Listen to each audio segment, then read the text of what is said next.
Yeah, Ain't whatever. nobody got time for Hide that. your kids, hide your wife. Yo, you good, Joe? You are such a liar. Yeah, It's lit. Let's Period go. I, period of. And that's on period. Hood chatter.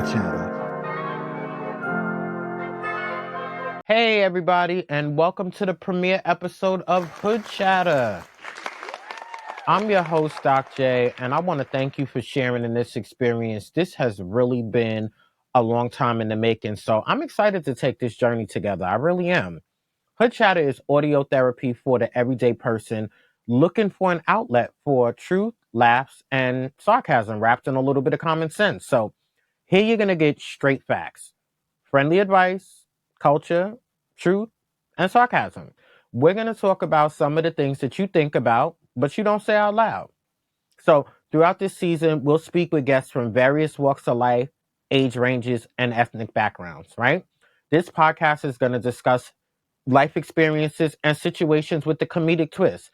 And listeners will have the opportunity to be a part of thought provoking questions and comments related to a wide range of topics. Okay. So, again, my name is Doc J. And P.S., I do have a doctorate degree from St. John Fisher University. So, who gonna check me, boo? All right, let's get into it. I'm sorry. So, the first segment of today's show is something I like to call In My Shoes, right?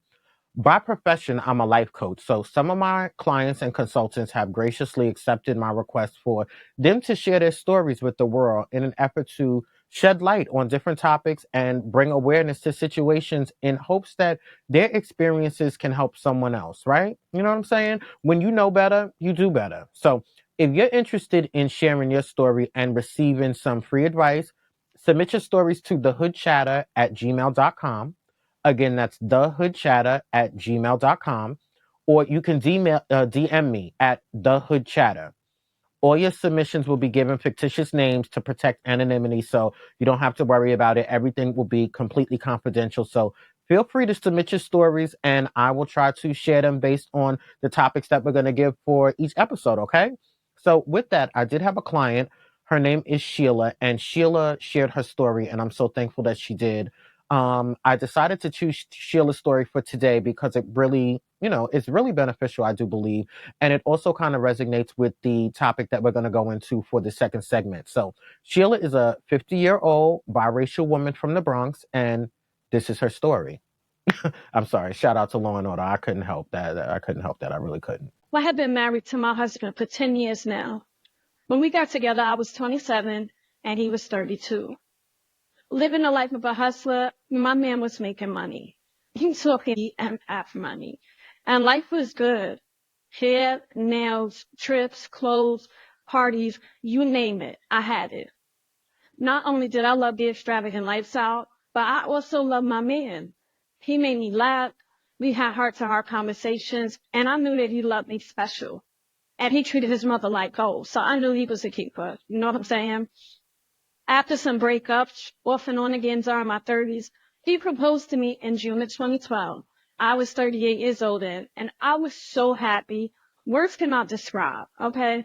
However, 3 months after us getting engaged, he got arrested for distribution and sentenced to 12 to 15 years in prison. But I decided to marry him while he was incarcerated in 2014.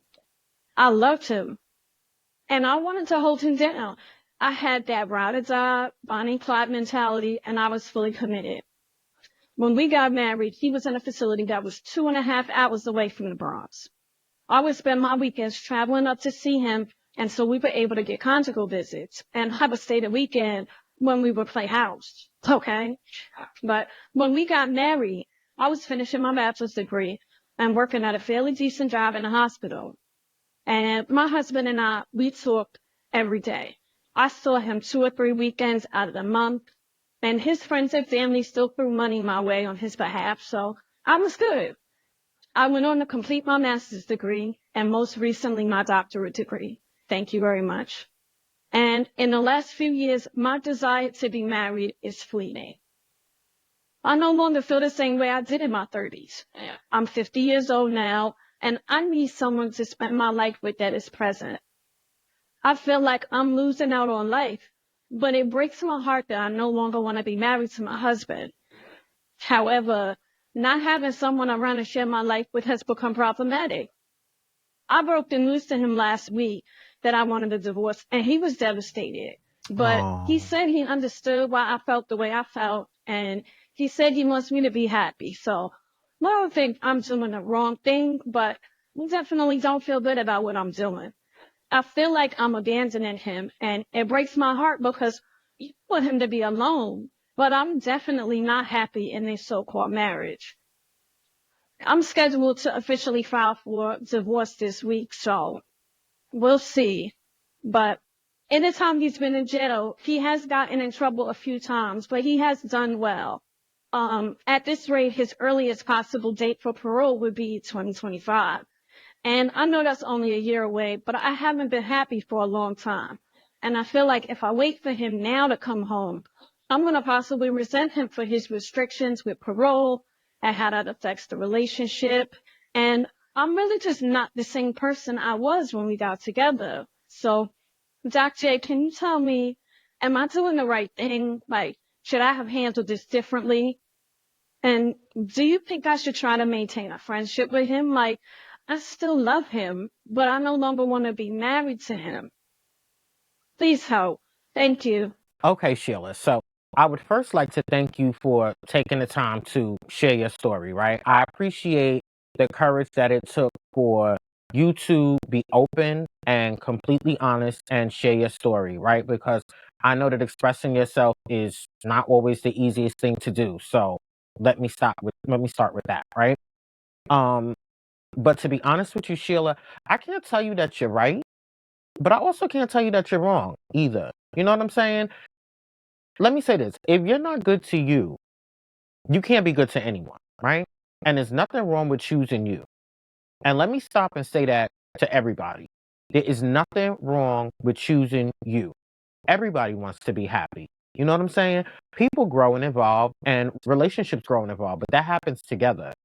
So I can understand your frustration, right? Also, as we get older, our priorities and what matters to us changes. So I can empathize with what you're going through, right?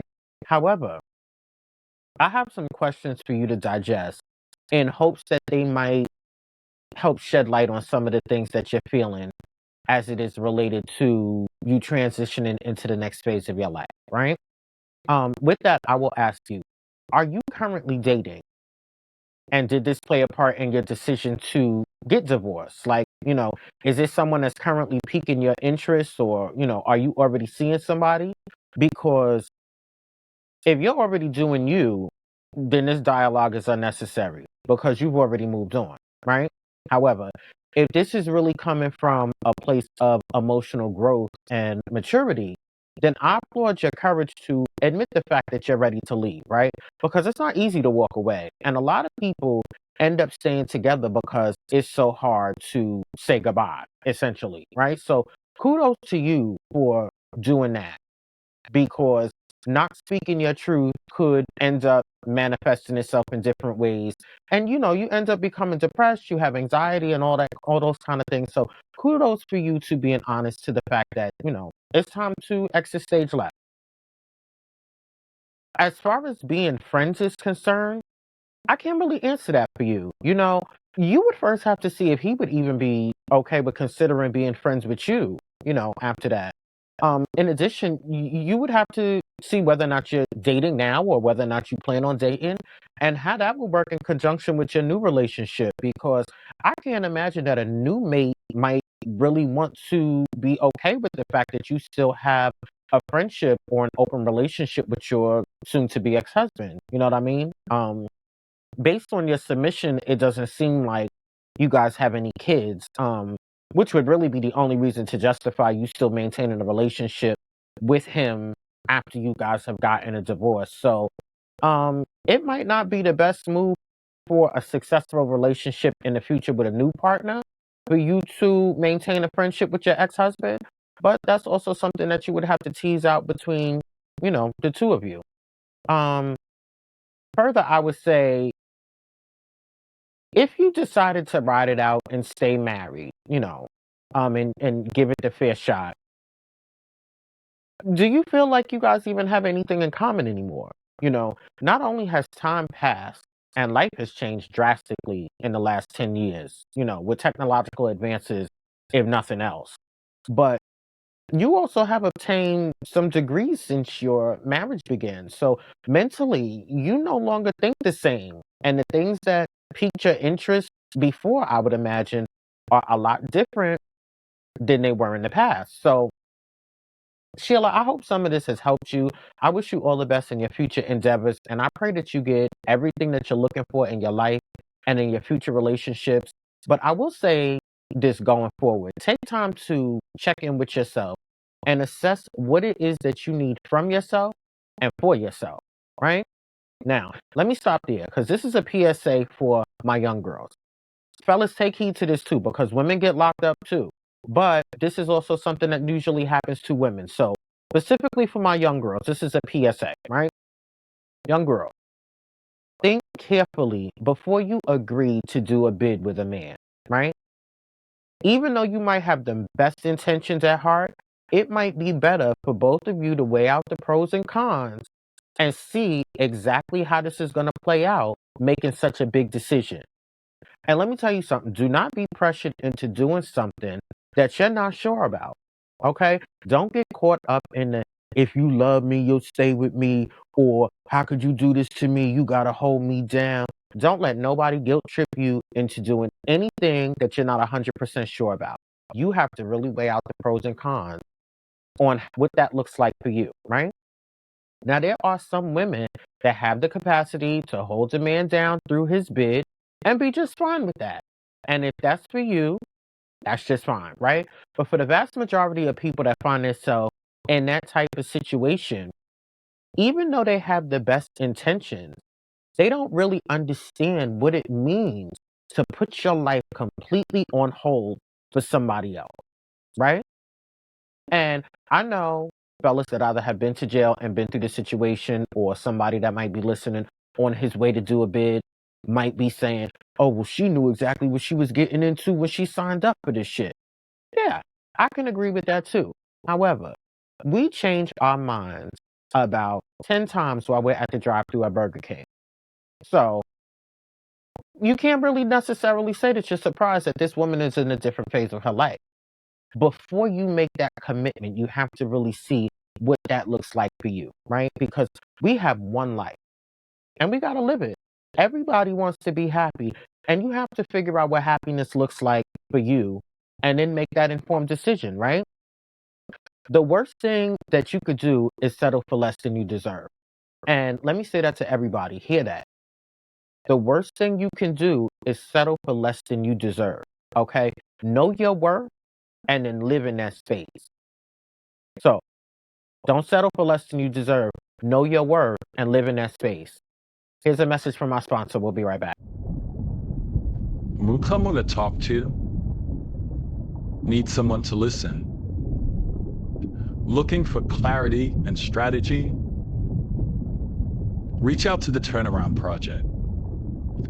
Our life coaches are here to help you on your journey to getting better, doing better, and being better.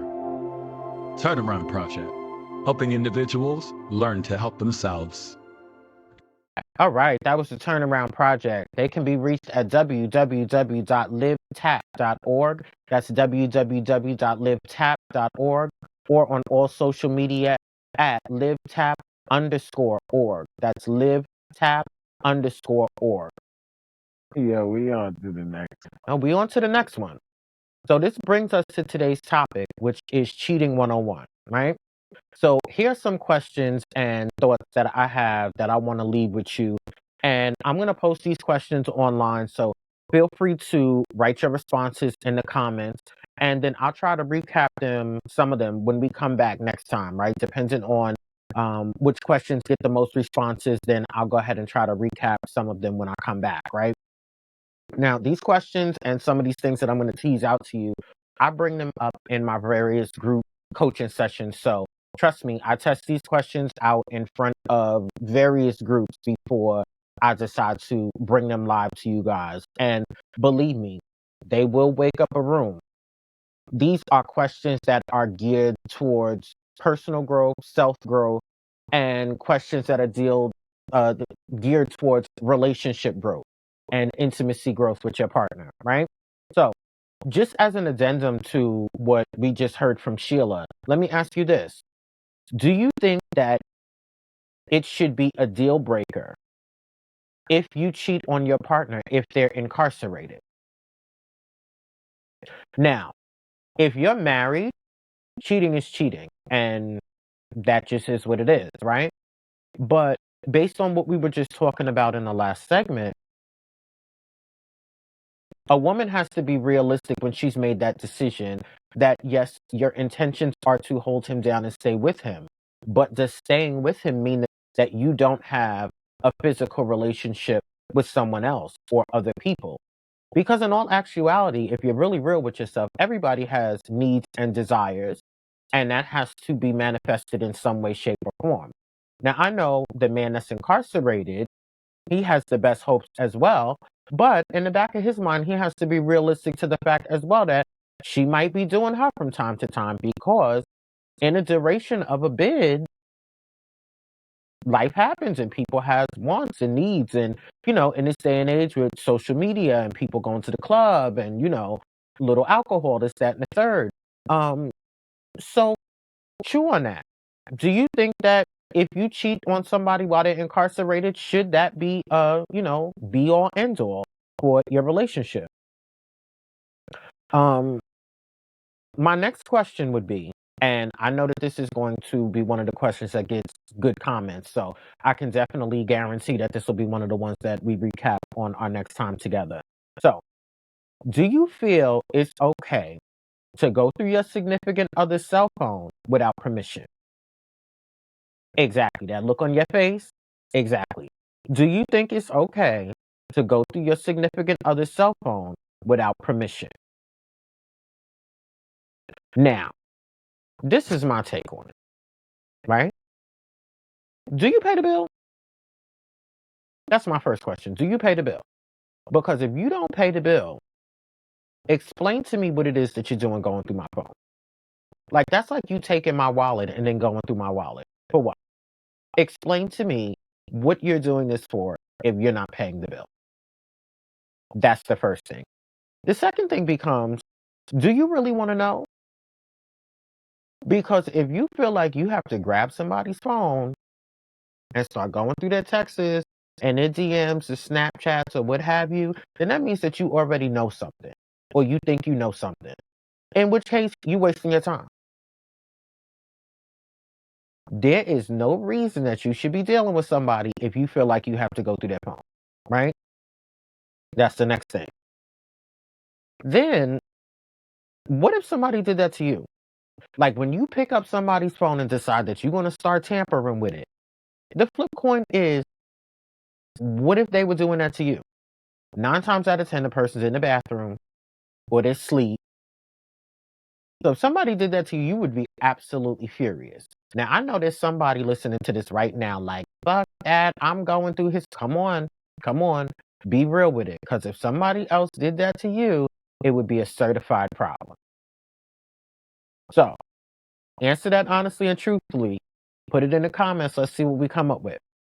Now, do you consider flirting while in a relationship cheating? Right? Now, for me, this becomes, are you a friendly person or a flirtatious person? Because there are some people that are genuinely friendly people, and their friendliness or their kindness can be misconstrued as flirtatious, right? However, are you going out with somebody on a date and every time you go out, you notice that they're giving somebody the side eye or the extra smile, or something like that? Because if that's the case, then that means that you're in a relationship and they're not. And you might want to reevaluate what's going on there. Now don't get me wrong. I'm not talking about the blanket.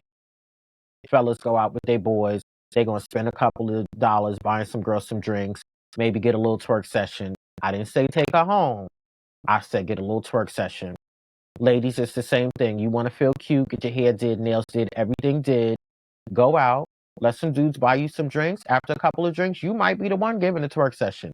I didn't say going home, but I said the twerk session. But I'm not talking about that kind of flirting. I'm talking about date night flirting where you sitting down at the dinner table or you going out with your man or your girl and somebody always got the side eye or the extra smile or something like that. Do you consider that cheating? Me personally, I do. There's no reason in the world that you should be with someone and they're not present. So if flirting is your thing, you might want to really know who it is that you're dealing with because that can get real messy real fast. So that leads me to my next question. And this is the other question that I can almost guarantee that is going to get the most comments because when this came up in my most recent group, this went on for about good 30, 45 minutes, right? The question is it okay to watch porn while you're in a relationship? Again, is it okay to watch porn while you're in a relationship? Now, let me say this. Most people, I'm not going to say most people, some people are going to say no. And that's because as individuals, even when we're in a relationship, we tend to be very shy and skittish about what we tell our partner that we like sexually because we're afraid of being judged based on whatever their meter is of what they think is normal or what they think is freaky and outside of the box, right? However, for me personally, I'll say that I don't have a problem with it at all. I think that it definitely depends on your partner and it depends on what you're into. You know, that might not be something that you do in the beginning of the relationship or in the beginning of dating, but once you start to learn the person that you're involved with, it could be very beneficial and a good additive to your bedroom and your late night escapades. You know what I'm saying? Um, some relationships end because things get stagnant, things get dry, and you don't know how to necessarily reinvent the wheel. And that might be a way for you to, recreate your bedroom and develop some things about yourself or learn some things about yourself that you might not have known or expected. And, ultimately spice up your relationship. So, what I will say is that I wouldn't just 100% write it off, but I will say, know your partner. Okay. Because if you are messing with a basic or you messing with a basic, then that means that you should be watching together basic porn.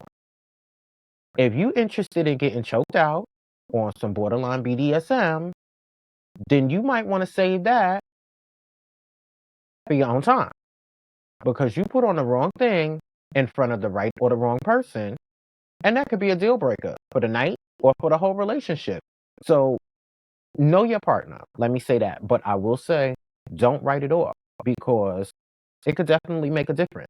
With that, the next question is very individual and you have to internalize this. This is not necessarily something that, you know, you could talk about it with your friends, but this is not necessarily a group question. This is something more that's internalized for self-development. So how has your parents' relationship, or do you feel that your parents' relationship or your family dynamic growing up impacted your love life or the way that you deal with or seek out the relationships that you're in?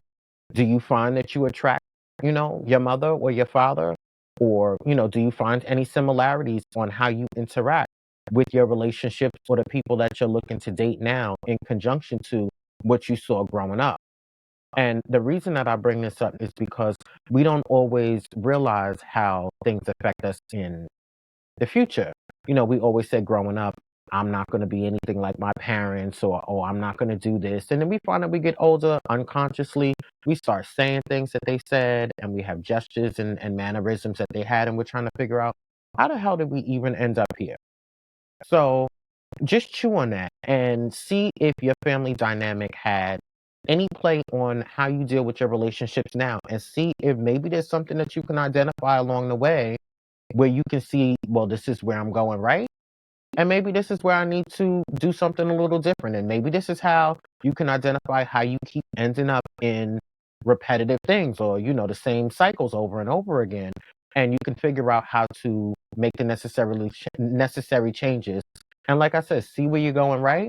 And see where you might need some room for improvement.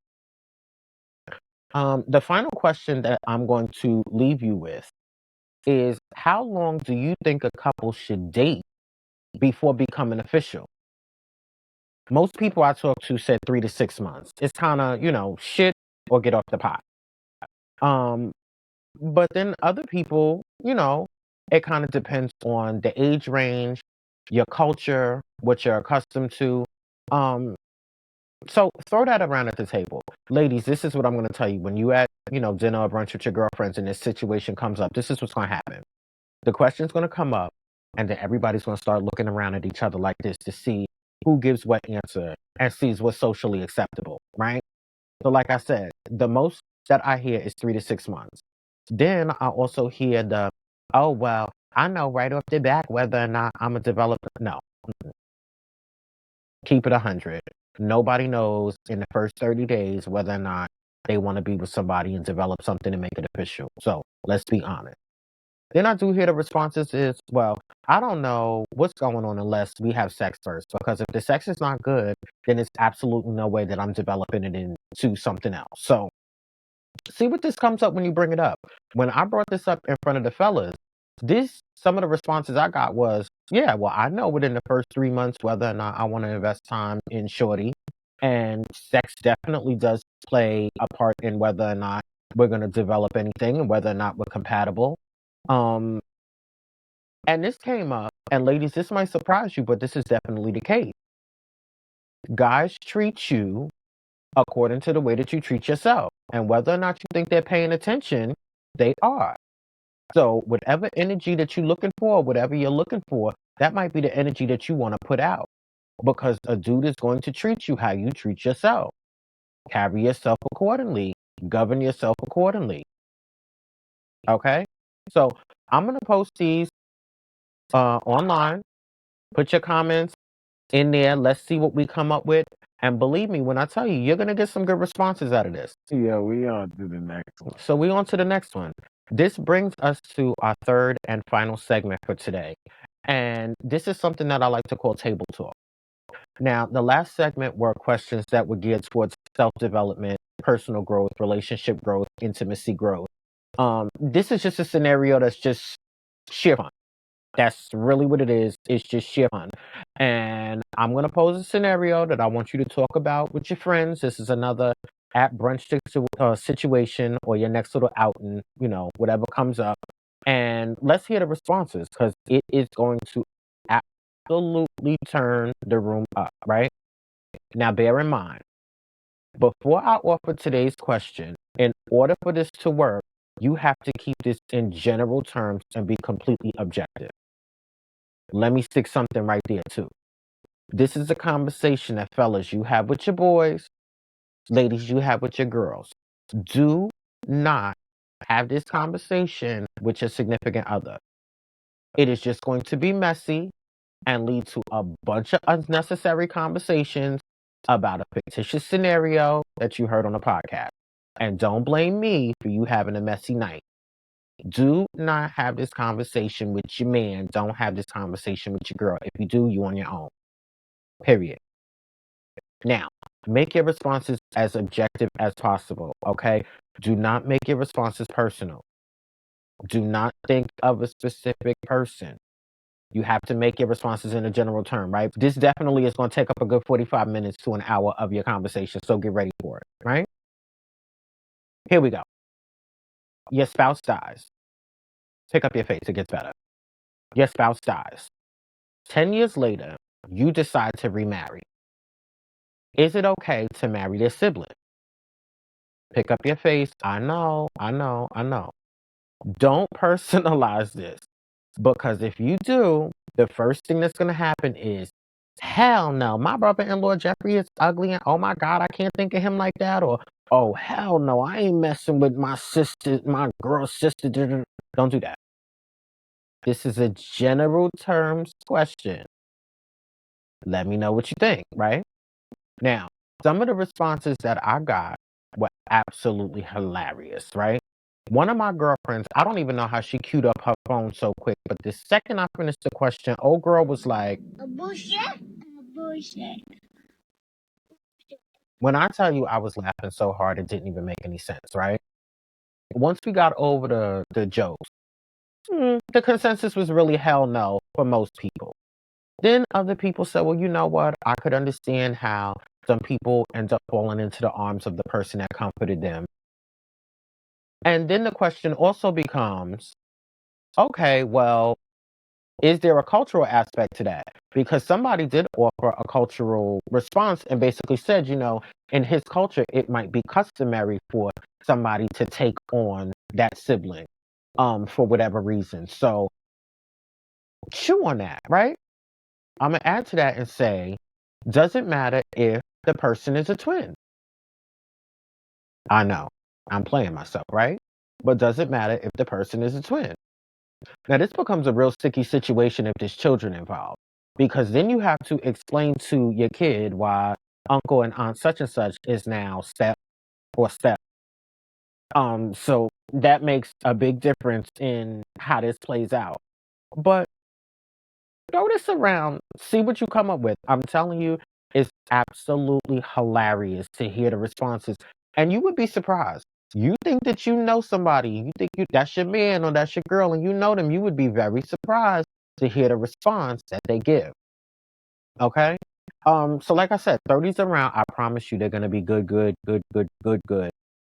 Try these out. I don't know where you work, so you might not want to try them out at work because I don't want you to get written up for 2 months laughing. But try this out and see what you come up with. With that, that's it for today, you guys. I had a lot of fun, and I hope you enjoyed today's experience. We will be back every Thursday, so you can find us on any platform that you listen to your podcast, and follow us on social media at The Hood Chatter, and that's on Facebook, TikTok, and YouTube. That's at The Hood Chatter. And remember to tell a friend to tell a friend. And until next time, learn to accept the apology you never get. See you later, guys.